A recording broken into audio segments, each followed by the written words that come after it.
বানানো বিচার ব্যবস্থা, বানানো বিচারপতি, নিজেদের উকিল, নিজেদের পিপি, নিজেদের সাক্ষী, নিজেদের রায় সব দিয়ে একটা মানুষকে আর 17 বছর আপনি আটক করে রেখেছেন। আমার তো মনে হয় এখন সময়ের দাবি। সূরা ফাতিহা থেকে যেহেতু তাফসীর শুনছেন, আজ এই বাংলার 18 কোটি জনগণের উপরে যদি আল্লাহ পাক খুশি হতে চান, এই নিরপরাধ মানুষগুলোকে জেলখানা থেকে মুক্ত করা লাগবে। যশোর বাসে আল্লাহ রাব্বুল আলামিন এখানে কয়েকটা বিষয় আমাদেরকে উপহার দিতে চেয়েছেন সুসংবাদের মাধ্যমে। 1 নম্বরে আল্লাহ বলেন আমি রাজি হয়ে যাব। 2 নম্বরে ওদের মনের মূল কথাগুলো যেহেতু আমি জানি, সুতরাং যারা নারায়ে তাকবীর আল্লাহু আকবারে স্লোগান দিয়ে এই মাজলুম মানুষটার পক্ষে অবস্থান নিলেন, আমার তো মনে হচ্ছে ফানজালাস সাকিনাতা আলাইহিম, আল্লাহ পাক তার রহমত এখন এ দেশের উপরে নাজিল করবে। 2 নম্বরে ওয়াসাবাহুম ফাতাহান করিবা, একেবারে সুপ্রসন্ন নিকটবর্তী বিজয় আমাদেরকে আল্লাহ এই মাজলুম মানুষটার পক্ষে দাঁড়ানোর কারণে দেবে। আমি আজকেও একজন জেলখাটা মানুষের সাথে কথা বলছিলাম, তিনিও প্রায় 3.5-4 বছর জেলে ছিলেন। তিনি জ্বালাচ্ছিলেন যে হামজা ভাই, আসলে আমরা যারা জেলে ছিলাম তারা ছাড়া এটা বোঝানো সম্ভব না। বহু মানুষ বিনা অপরাধে, বিশেষ করে 15.5 বছরে তো হবেই, বিনা কারণে বিনা অপরাধে কিচ্ছু জানে না, বছরের পর বছর জেলে পচতেছে। ওরা যদি একজন নিরপরাধ মানুষকে মিথ্যা কথা ছড়িয়ে দেওয়ার কারণে নবী যেরকম সিদ্ধান্ত নিতে পারে, আজ বাংলার 18 কোটি মানুষ দল বেদল সব ভুলে গিয়ে নিরপরাধ যত মানুষ জেলে ভর্তি আছে, গুম হয়েছিল, খুন হয়েছিল যারা, এদের পক্ষে দাঁড়াতে যদি সত্যি আপনি মন থেকে এগিয়ে আসতে পারেন, আল্লাহর কসম আমাদের সামনে আল্লাহ বিজয় দেখাবেন। বিজয় আমরা দেখতে পাচ্ছি সূরা কসস 20 নম্বর পারার 4 নম্বর পৃষ্ঠার 15 নম্বর লাইনের 5 নম্বর আয়াত। বাড়িতে যে আয়াতটার তাফসীর দেখবেন, আল্লাহ রাব্বুল আলামিন বলেন নুরিদু আন্নামুন্না আলাল্লাযীনা ইসতাদঈফু ফিল আরদ ওয়া নাজআলাহুম আইম্মাতাও ওয়া নাজআলাহুমুল ওয়ারিসিন। আমি আল্লাহ একটা ইচ্ছা করলাম, হাজার হাজার বছর আগে হে নবী, এই পৃথিবীর ময়দানে ফেরাউন নামে একটা লোক ছিল। রাষ্ট্রীয় ক্ষমতায় থাকার কারণে ওই দেশে বিভিন্ন দলে বিদলে বিভক্ত করে মানুষকে রেখেছিল, আর একটা দলকে সে টার্গেট নিয়ে কোণঠাসা করে, ছোট করে, হীন করে রেখেছিল। সেই দলটা ছিল মুসা নবীর দল। আমি আল্লাহ একটা ইচ্ছা করলাম, জমিনের উপরে যাদেরকে দুর্বল করে রেখেছে ফেরাউন, এই দুর্বল দলের উপরে আমি আল্লাহ মনন করব। মনন মানে অনুগ্রহ করা, দয়া করা। আমি আল্লাহ দয়া করব তাদের উপরে, মনন করব। এই কারণ আমি তাদেরকে জমিনের শাসন ক্ষমতায় বসাতে চাই, জমিনের উত্তরাধিকারী তাদেরকে বানিয়ে দিতে চাই। অনুমাক্কিনা লাহুম ফিল আরদ, জমিনের উপরে তাদেরকে আমি ক্ষমতায় বসাবো, এটা আমি আল্লাহর ইচ্ছা। বলেন তো আল্লাহ যদি কোনো ইচ্ছা করে ওটা রদ করার কেউ আছে? আরো জোরে বলেন আছে? সুতরাং এই আয়াত দিয়ে আমি যেহেতু 100% আয়াতটা বিশ্বাস করি, হাজার হাজার বছর আগে ফেরাউনের এই জীবনের সাথে, কাহিনীর সাথে, তাফসিরের সাথে আমি বাংলাদেশে আয়াতটা মিলিয়েছি। দেখতে পেয়েছি 2024 সালের 5 আগস্টের পরে একটা দলের সাথে আয়াতটা মিলে যাচ্ছে। আপনি যাই মনে করেন এইটাই বাস্তব। এই 54 বছরে ধোয়া তুলে ভুয়া চেতনার নাম দিয়ে যাদেরকে কোণঠাসা করে রেখেছিলেন জনগণের কাছ থেকে, আল্লাহ যেন হঠাৎ করে মানুষের মনের ভেতরে তাদের প্রতি পরিবর্তন এনে দিয়েছেন। আল্লাহ পাক যেন এই মানুষগুলোকে একটা মনন করেছেন, একটা দয়া দেখিয়েছেন।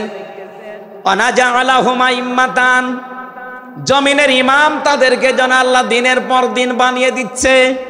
তাদের আচার ব্যবহার, তাদের চরিত্র, তাদের ব্যবহার, তাদের মাধুর্যতা, তাদের যে ইখলাস, এগুলো দেখছে আমার আল্লাহ দিনের পরে দিন জমিনের ইমাম তাদেরকে আল্লাহ বানাচ্ছেন। ওয়ানাজালাহুমুল ওয়ারিসিন, আয়াতের শেষের কথা, আল্লাহ তাদেরকে জমিনের ওয়ারিস বানিয়ে দেবেন। যেহেতু আল্লাহর সিদ্ধান্ত রদ করা যায় না, ফাআলুল লিমা ইউরিদ, তিনি যা ইচ্ছা তাই করেন। ইন্নামা আমরুহু ইযা আরাদা শাইআন আইয়াকুলা লাহু কুন ফায়াকুন।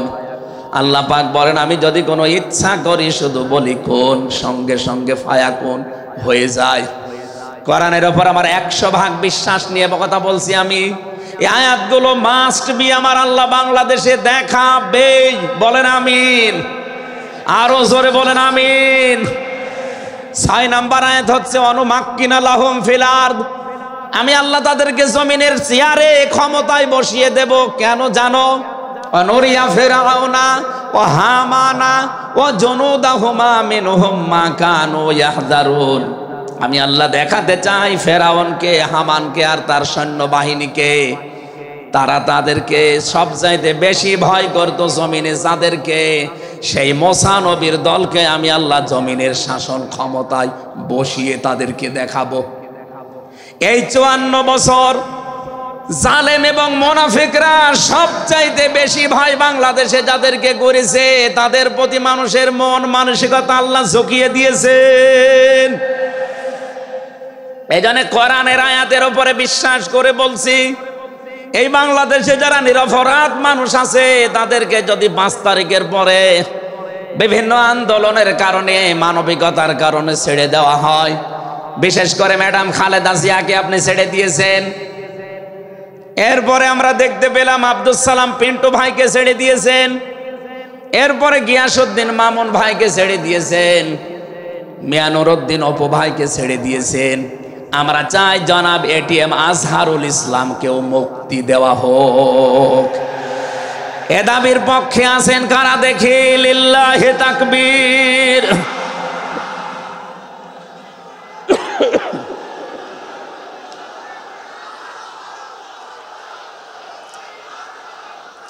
আলহামদুলিল্লাহ ভাই, আমি আয়াতটা পড়লাম এই জন্যে, 1500 বছর আগে একটা নিরপরাধ মানুষের পক্ষে দাঁড়ানোর কারণে যদি আল্লাহ এতগুলো সুসংবাদ দিতে পারে, সাকিনা নাজিল করা, সুপ্রসন্ন একেবারে নিকটবর্তী বিজয় দেওয়া, আমরা যদি আজ নিরপরাধ মানুষগুলো যারা আজ জুলুমের শিকার হয়ে 15.5 বছর 17 বছর মানবেতর জীবন যাপন করছে, আমি তো 3 বছর তার ভুক্তভোগী।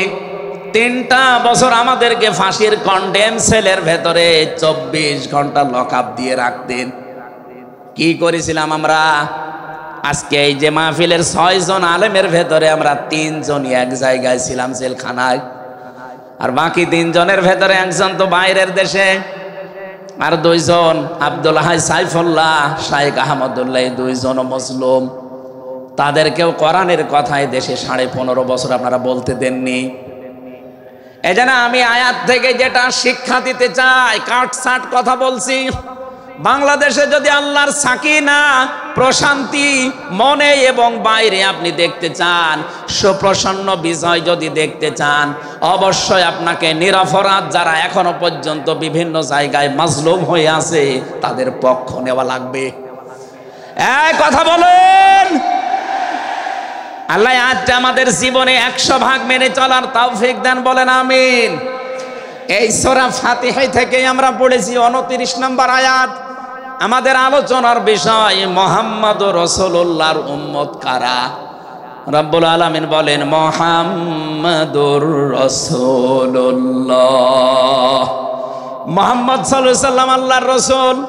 হে নবী, দুনিয়ার কেউ যদি আপনার রিসালাত স্বীকার না করে, কেউ যদি সাক্ষী না দেয়, আমি আল্লাহ নিজের সাক্ষী দিয়ে দিলাম আপনি আমার রাসূল। সুতরাং এই বাংলার জমিনে কেউ যদি নবীর আদর্শ না মানে, বিশ্ব নবীর কোনো ক্ষতি হবে না, আল্লাহরও কোনো লস নেই, যত ক্ষতি আমাদের। কথা বলেন না কেন? কোরআনের চোখ লাগিয়ে দেখতে পাচ্ছি এদেশে হাজারো মানুষ জাহান্নামে দৌড়াচ্ছে। কারণ নবী মুহাম্মদুর রাসূলুল্লাহ বাদ দিয়ে পৃথিবীতে যদি অন্য কাউকে কিয়ামত পর্যন্ত কেউ আদর্শ মেনে চলে, কোরআনের কসম দিয়ে বলছি মাস্ট বি লোকটা জাহান্নামী। এজন্য এরকম আচরণে যারা আছেন, বুঝে হোক না বুঝে হোক, আল্লাহ রাব্বুল আলামিনের পরিচয় দেওয়ার আগে আমার আল্লাহ রাসূলের পরিচয় আমাদের কাছে দিয়েছেন। রাব্বুল আলামিন বলেন, কুল হুয়াল্লাহু আহাদ আল্লাহুস সামাদ লাম ইয়ালিদ ওয়া লাম ইউলাদ ওয়া লাম ইয়াকুল লাহু কুফুয়ান আহাদ। এখানে আল্লাহর একাত্মবাদের শিক্ষা দেওয়া হচ্ছে। আল্লাহ পাক বলেন, হে নবী আপনি বলুন, অথচ শোনানো হচ্ছে যার কথা, তার কথা তো আগে বলার দরকার ছিল। এখানে আগে রেসালাতের ঘোষণাটা দেওয়া হয়েছে, কুল, হে নবী আপনি বলুন। ও বাংলার মুসলমানেরা, ফেরাউনের জীবনী পড়ে আমি দেখেছি সে কিন্তু আল্লাহর একাত্মবাদের ঘোষণা দিয়েছিল, কিন্তু রেসালাতের ঘোষণা দেয়নি, এজন্য লোকটা ঈমান পায়নি। বাংলাদেশে বহু মানুষকে আমরা দেখতে পাচ্ছি আল্লাহর কথা বললেও বলেন আমরা কি নামাজ পড়ি না, রোজা রাখি না, আমি কি হজ করি না, দান সাদকা করি না। এগুলো সব আল্লাহর বিধান। এগুলোর পাশাপাশি আল্লাহর প্রেরিত পুরুষ যিনি আমাদের এই জামানায়, আল্লাহর প্রেরিত পুরুষ যিনি কিয়ামত পর্যন্ত, তার নাম মুহাম্মাদুর রাসূলুল্লাহ। জ্ঞানী মানুষ যারা বসে আছেন এক কথায় তারা বুঝবেন আমি জানি। আজ বিশ্ব নবীর আদর্শ বাদ দিয়ে আপনি কার আদর্শ মানেন আপনার বিবেকের কাছে প্রশ্ন করেন। এটা রাজনীতি মনে করে কেউ যদি চলে যান আপনার কপালে আগুন লাগবে, আপনারও মরণ হবে ফেরাউনের মতো। ও আল্লাহকে মেনেছিল কিন্তু রেসালাত মানে নাই। এদেশে আজ অনেকেই আল্লাহর কথা বললে নামাজ পড়ে, রোজা রাখে, হজ করে আসে, দান সাদকা করে। আরে ভাই, এগুলো সবই আল্লাহর বিধান। আপনি আল্লাহকে মানেন, কিন্তু তার প্রেরিত পুরুষ এই জামানায় যিনি কিয়ামত পর্যন্ত, তার নাম মুহাম্মাদুর আবার সরে বলেন মুহাম্মাদুর রাসূলুল্লাহ। এতক্ষণ পর্যন্ত যা বললাম আমি আশা করছি আপনি বুঝেছেন। বিশ্ব নবী বাদ দিয়ে অন্য কারো আদর্শ এ জমিনে মানা যাবে না। মানলে আপনি বুঝে মানেন, আর না বুঝে মানেন আপনি জাহান্নামী। এখন যদি মুসা আলাইহিস সালাম আসে দুনিয়ায়, যদি ঈসা নবী এখন আসে, আর আমরা কেউ যদি আল্লাহর নবী মুহাম্মদুর রাসূলুল্লাহকে বাদ দিয়ে ঈসা নবী, মুসা নবীকেও মেনে চলি, নিছক আপনি জাহান্নামী। এটা রেকর্ড হচ্ছে, সারা দুনিয়ায় যাবে। সূরা আলে ইমরানের ৮০ নম্বর আয়াত। অন্য ধর্মে যারা আছেন, ইহুদি, খ্রিস্টান, আহলে কিতাব যারা দাবি করেন, এমনকি এই মুশরিকদের ভেতরেও যারা, বৌদ্ধদের ভেতরে যারা অমুসলিম, তাদেরকে বলছি আপনারা ভুল পথে আছেন। আপনারা যাদেরকে নবী নাম বলে চলেন, যিশু বলেন, ঈসা আলাইহিস সালামকে, মুসা আলাইহিস সালামকে আপনারা যোসেফ বলে ডাকেন। আপনাদের ওই সমস্ত নবীগুলো তাওরাতে, ইনজিলে অলরেডি ঘোষণা দিয়েই গেছে যে আমাদের পরে একজন শেষ নবী আসবে, তার নাম মুহাম্মাদুর রাসূলুল্লাহ বা আহমদ। তাকে যদি তোমরা জীবদ্দশায় পেয়ে যাও, পৃথিবীর সব কিছু ছেড়ে দিয়ে তার আদর্শটা গ্রহণ করবা, নয়তো পথভ্রান্ত হয়ে, পথভ্রষ্ট হয়ে জাহান্নামে যাওয়া লাগবে। যাকে মেনে চলার দাবি করেন সেই যিশু, সেই যোসেফ, হযরতে ঈসা নবী, হযরতে মুসা নবী, তারাই যেহেতু ঘোষণা তাওরাতে, ইনজিলে দিয়ে দিয়েছে, হয়তো আপনাদের পুরোহিত যারা, ধর্মগুরু যারা, ঠাকুর যারা আপনাদেরকে শোনায় না। এই সত্য বিধান আপনি ইনজিলে পড়েন। আমার শেষের শব্দ ছিল ফিত তাওরাতি ওয়াল ইনজিল। এই দুইটা কিতাব আপনারা পড়ে দেখবেন, এখানে আমাদের নবী, শেষ নবীর বর্ণনা আছে ৯০৩ জায়গায়। বলেন আল্লাহু আকবার। আল্লাহ পাক প্রথম শব্দে জানাতে চেয়েছেন, হে নবী কেউ যদি আপনাকে স্বীকার না করে, কেউ না মানে, আমি আল্লাহ নিজে ঘোষণা দিলাম, ওয়াল্লাযীনা মাআহু আশিদ্দাউ আলাল কুফফার, আপনার সঙ্গে সাথে যারা হবে, আপনার সাথে যারা থাকবে, আপনার উম্মত বলে যারা কিয়ামত পর্যন্ত দাবি করবে, তাদের ভেতরে এই গুণগুলো মাস্ট বি পাওয়া যাবে। যশোরবাসী, এবার আপনাদের জন্য আপনি মিলান তো এই আয়াতটা নিজের জীবনে আছে কিনা। ওয়াল্লাযীনা, আর যারা মাআহু, আপনার সঙ্গে থাকবে, আশিদ্দাউ আলাল কুফফার, তারা কাফেরদের প্রতি বজ্রকণ্ঠ হবে। কালকে মাওলানা মামুনুল হক, আমি ছিলাম কালকে চট্টগ্রামের ফেনীতে, একটু লাইভ দেখেছি। উনি কিন্তু শেষের দিকে এটা জানিয়েছেন, ওঠো বজ্রমুঠি করো, ঘোষণা দাও। এ কথা বলেনি? এই কথা বলেন না কেন? ওনার এইটাই সামারাইজ, আশিদ্দাউ আলাল কুফফার, কাফেরদের প্রতি কঠোর হওয়া লাগবে। সেই সময় এখন অলরেডি চলছে। প্রতিবেশী নামে আমাদের যারা আছে, যেহেতু প্রতিবেশী পাল্টানো যায় না, এজন্য আমরা বেশি কিছু বলছি না। আমরা আশা করব যে প্রতিবেশীর চরিত্র পাল্টাবে। নবীজি প্রতিবেশী সম্পর্কে এত বেশি কথা জানিয়েছেন, মাঝে মাঝে বলতেন, জিবরাইল, প্রতিবেশী সম্পর্কে যত কথা তুমি বলো, মনে হয় যে আমার জমি জায়গার ভাগও দেওয়া লাগবে। যেহেতু এত দামি জিনিস প্রতিবেশী, এত গুরুত্বপূর্ণ, আপনাদেরকে তো আমরা আর পাল্টাতে পারবো না, আমাদের জমির সাথে আপনাদের জমি। এই জন্য বলছে আপনারা চরিত্র পাল্টাবেন। আপনি মাইক্রোসফট, ভয়েস অফ আমেরিকা, এগুলো সব খ্রিস্টানরা, ইহুদিরা চালায়। তারা আজ তামাম দুনিয়ার 257টা রাষ্ট্রে কিন্তু অলরেডি জানিয়ে দিয়েছে, বিশ্বে সবচাইতে বেশি মিথ্যা কথা বলা হয় ভারতে। পৃথিবীর 257টা রাষ্ট্রের ভেতরে সবচাইতে বেশি সংখ্যালঘুরা নিরাপত্তার সহিত বাস করে বাংলাদেশে। অথচ এই দুইটা এতদিন, 54 বছর আমরা স্বাধীন হয়েছি, 54টা বছরে আমাদের পেছনে এই মিথ্যা দুইটা তথ্যই প্রতিবেশীরা ছড়িয়েছে। সারা দুনিয়ার মোড়লদেরকে বলতো যে বাংলাদেশে সংখ্যালঘু নির্যাতন হয়। এদেশের গোবিন্দ পরামানিক, কুমার কি সেন যেন, কয়েকজন মিলে তারা বিবৃতি অলরেডি মাঝে মাঝাই দিচ্ছে যে আগস্টের 5 তারিখের পর থেকে বাংলাদেশে আমরা সবচাইতে বেশি নিরাপত্তায় আছি সংখ্যালঘুরা। এখনো তো কোরআনে কারিম এই দেশে কায়েম হয়নি।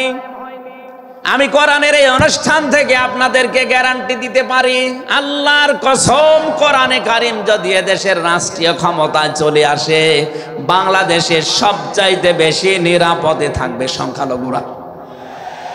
একজন মুসলমানের মাথায় যদি কেউ আঘাত করে, একটা গুনাহ হবে। একটা অমুসলিমের গায়ে যদি কেউ আঘাত করে, ডবল গুনাহ হবে।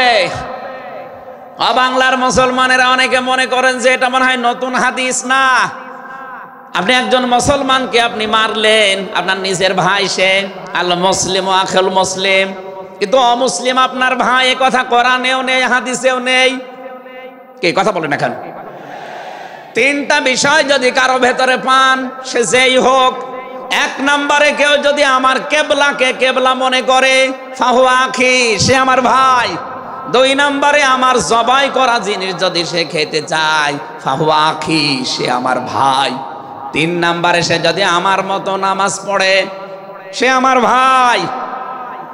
সুতরাং এই 3টা বিষয় সামনে রেখে আমরা এই দেশে যারা আছি, মতের হয়তো মিল নেই, দলের হয়তো নামের মিল নেই, কিন্তু এই 3টা বিষয় যারা মানবেন, আমার মতো নামাজ পড়বেন, আমার কাবাকে কাবা মনে করবেন, আমার জবাইকে তো ব্যস্ত আপনিও খাবেন, এটা যেই হোক, এই দেশে আমরা সবাই তাকে ভাই ভাই ভাই মনে করি। কথা বলেন ঠিক কিনা? এই 3টার বাইরে যারা আছেন, তারা তো আর আমার ভাই না। তাদের সম্পর্কে কি? তারা আমার এই দেশের আমানাত। 1 নম্বরে এই সংখ্যালঘু যারা আছে, হিন্দু হোক, খ্রিস্টান হোক, বৌদ্ধ হোক, মুশরিক হোক, যাই হোক, যারা আছে তাদের ওপর যদি আপনি অত্যাচার করেন, তাদের মন্দির ভাঙেন, তাদের দেবতাকে গালি দেন, তাদের মাথায় বাড়ি দেন, চাঁদাবাজি করেন, 1 নম্বরে জুলুমের গুনাহ হবে, 2 নম্বরে আমানতের খেয়ানতের গুনাহ হবে। এই জন্য আমরা সাবধান থাকি। আগস্টের 5 তারিখের পরে আমরা অনেকের চরিত্র একটু ওলটপালট দেখতে পাচ্ছি। আশা করছি আপনি থামবেন, নয়তো কিন্তু বদনাম হয়ে যাচ্ছে। আপনি গোয়েন্দা বিভাগের খোঁজ রাখেন, তারা কিন্তু সব নখদর্পণে রেখেছে, কে কি করছে এটা সব তারা দেখছে। এই জন্য আমরা এমন কোনো আচরণ না করি আপনার নিজের ভুলের কারণে নিজের পায়ে আবার কোড়াল লেগে যায়। তারা সব দেখতে পাচ্ছে এই 4.5 মাসে কারা মানবতার জন্য কাজ করে, কারা দেশের জন্য কাজ করে, কারা এই 2780 জন মানুষ হাসপাতালের বেডে কাতরাচ্ছে, এদের কাছে কারা গেছে সব খোঁজ তাদের কাছে আছে। 2732 জন মানুষ হত্যা হয়েছে একজনের নির্দেশে। এতগুলো শহীদ পরিবারের পাশে কারা কারা দাঁড়াচ্ছে সব তাদের কিন্তু ডকুমেন্ট আছে। এই জন্য আপনি মনে করছেন আমি ডুবে ডুবে জল খাবো, ঘোলা পানিতে মাছ শিকার করব, কেউ কিছু টের পাবে না, কখনো না। সব তাদের আয়ত্তের ভেতরে আছে। এই জন্য এমন কাজ করা দরকার আমাদের, আগামীতে যেন শুধু ওই 14 দল বাদ দিয়ে আমরা যারা মজলুম আছি এই মানুষগুলো যেন রাষ্ট্রের দায়িত্ব পায়, আর কোরআন আর হাদিস দিয়ে বাংলাদেশের 56,000 বর্গ মাইল চলে। কারা কারা রাজি আছেন দেখে? লিল্লাহি তাকবীর।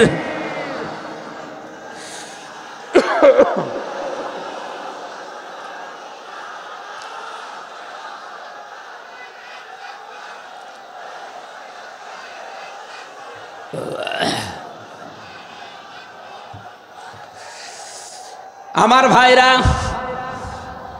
এবার আমি মূল কথায় যাচ্ছি। মুহাম্মদ রাসূলুল্লাহর উম্মত হতে হলে আমাদেরকে বজ্রমুষ্টি হওয়া লাগবে, ঐক্যবদ্ধ হওয়া লাগবে। যারা নবীর উম্মত, কাফের যারা, তাদের বিরুদ্ধে। আমি কাফেরের পরিচয় সে প্রথমে দিয়েছি। যে মানুষগুলো কোরআনে কারিমে বাধা দেয়, কোরআনের শিক্ষায়, কোরআনের প্রচারে, কোরআনের প্রসারে, কোরআন কায়েমে যারা এই বাংলাদেশে বাধা দেবে, তার নাম আব্দুল আলিম হতে পারে, কে কাফের। এদের বিরুদ্ধে কঠোর হওয়া লাগবে আপনাকে।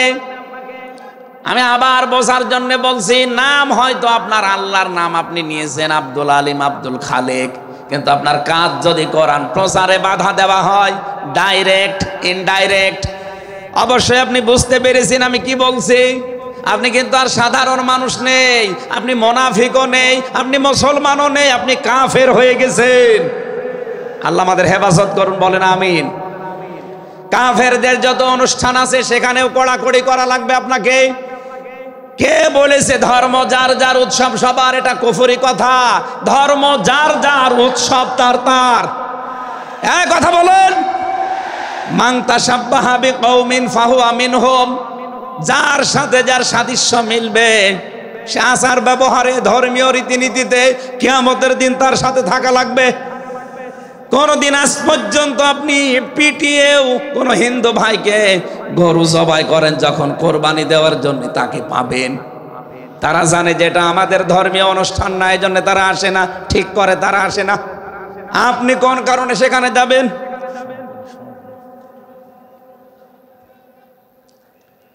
রোহামা ও বাইনাহুম। দ্বিতীয় নম্বরে আমরা পেয়েছি নিজেদের ভেতরে মহব্বত, ভালোবাসা, সম্প্রীতি, মায়া, মমতা। এটা নিজেদের ভেতরে বাড়ানো লাগবে। আপনি নবীর উম্মত হতে চান, অথচ এটা নিজেদের ভেতরে আরো দূরত্ব তৈরি করেন না। এটা নিজেদের ভেতরে আরো স্যাক্রিফাইস করে হোক, ডাকাডাকি করে হোক, নিজেদের ভেতরে এটা তৈরি করা লাগবে আরো বেশি। তারহুম রুক্কান সুজ্জাদা। হে নবী, আপনার উম্মত যারা, আপনার সাথে যারা আছে, তাদেরকে দেখতে পাবেন আল্লাহর সন্তুষ্টি এবং অনুগ্রহ তালাশ করার জন্যে। তারা রুকু এবং সেজদাকারী অবস্থায় তাদের দেখতে পাবেন। নবীর উম্মত যারা এসেছেন, অন্য ধর্মের লোকদেরকে বাদ দিলাম, বিশ্ব নবীর উম্মত যারা এখানে বসে আছেন, আমাদের উচিত হবে যতদিন আজরাইল না আসে, ফরজ নামাজ আমরা কোনোদিন ছেড়ে দেব না। আরো জোরে বলেন। আল্লাহ যেন এটা মেনে চলার তৌফিক দেন আমাদের একেবারে জীবনের শেষ দিন পর্যন্ত। 2 নম্বরে ফরজ নামাজের সময়টুকু যেভাবেই হোক বের করে আপনি আদায় করেন। সুন্নত নফল ওইগুলো যদি পড়তে না পারেন পরবর্তীতে পড়বেন, কিন্তু ফরজ নামাজ কেউ ছেড়ে দিয়ে সে আল্লাহর আয়ত্ত থেকে বের হয়ে যায়। বলেন নাউজুবিল্লাহ। সাহাবায়ে কেরাম আল্লাহর দরবারে যে 7টা কারণে কবুল হয়েছিলেন, তার ভেতরে 1 নাম্বার কারণ ছিল এই মানুষগুলো আল্লাহর বিধান সামনে পেলে পৃথিবী ভুলে যেতেন। আব্দুল্লাহ আনসারী রাদিয়াল্লাহু তাআলা আনহুর জীবনী পড়েছি।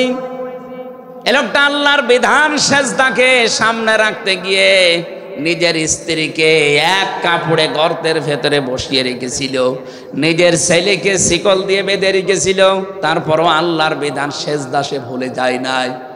আমাদের এরকম কঠিন পরিস্থিতি এখনো হয়তো আসেনি, তারপরও আমরা অনেকে বিনা কারণে ফরজ নামাজ ছেড়ে দেই।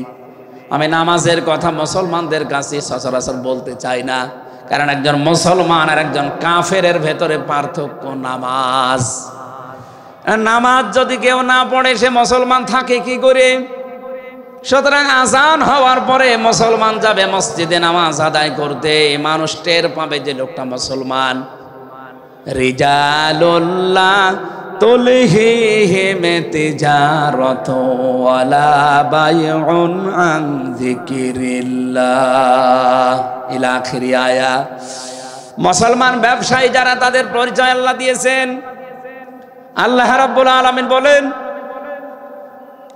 এই পৃথিবীর ময়দানে যারা মুসলমান ব্যবসায়ী আজান হওয়ার সঙ্গে সঙ্গে ব্যবসা প্রতিষ্ঠান বন্ধ করে দিয়ে তারা সেজদায় দৌড়াবে। ইয়াবতাগুনা ফাদলাম মিনাল্লাহি ওয়া রিদওয়ানা। এখানে আল্লাহ 2টা শব্দ ব্যবহার করেছেন। আল্লাহর ফজল যদি কেউ চায় তাহলে অবশ্যই তাকে মসজিদে যাওয়া লাগবে। আল্লাহুম্মা ইন্নী আসআলুকা মিন ফাদলিকা, ফজলের জন্য জমিনে আল্লাহ পাঠিয়েছেন আমাদেরকে, আর রহমতের জন্য তার ঘর মসজিদে পাঠিয়েছেন।